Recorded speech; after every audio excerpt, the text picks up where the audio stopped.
अस्सलाम वालेकुम दोस्तों, मैं हूं मोहम्मद अमजद और आप लोग देख रहे हैं मेरा यूट्यूब चैनल। दोस्तों, पहले हमने 1500 वाले प्राइस बाउंड के जो भी नताइज थे वो आपसे शेयर किए और अब हम 100 रुपये वाली प्राइस बाउंड की भी दूसरी कुरानंदाज़ी जो आज मुनक्किद हुई है उसके हम आपसे रिज़ल्ट शेयर करने जा रहे हैं। रावलपिंडी में हुई है और ड्रा नंबर है ये 41 और इसके हम प्राइजेज़ आपको पहले बता देते हैं। इसमें जो पहला इनाम है वो एक इनाम होता है और उसकी जो मालियत होती है वो होती है 7 लाख रुपए। इसके अलावा जो दूसरा इनाम है वो टोटल 3 इनामात होते हैं और उनकी जो मालियत है वो है 2 लाख रुपए। तीसरा इनाम जो है वो 1000 रुपये का होता है और टोटल 1199 लोगों को ये इनाम दिया जाता है।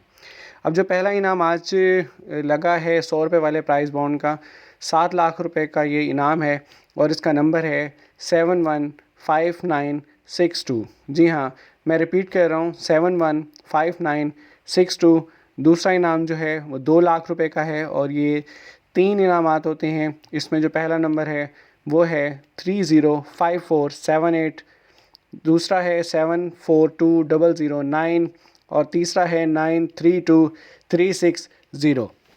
याद रहे कि जो भी इनामी रकम आपको मिलती है उस पे फाइलर पे 15% और नॉन फाइलर पे 30% टैक्स भी कटता है। तीसरा इनाम जो है वो 1000 रुपये का है और ये टोटल 1199 इनामात हैं। इसकी कंप्लीट लिस्ट भी हम आपसे जल्दी शेयर करेंगे। वीडियो को लाइक कीजिए, शेयर कीजिए और चैनल को लाजमी सब्सक्राइब कीजिएगा ताकि मज़ीद वीडियोज़ आप तक पहुँच सकें। अपना बहुत सारा ख्याल रखिएगा। मिलते हैं इंशाल्लाह नेक्स्ट वीडियो में। अल्लाह हाफिज़।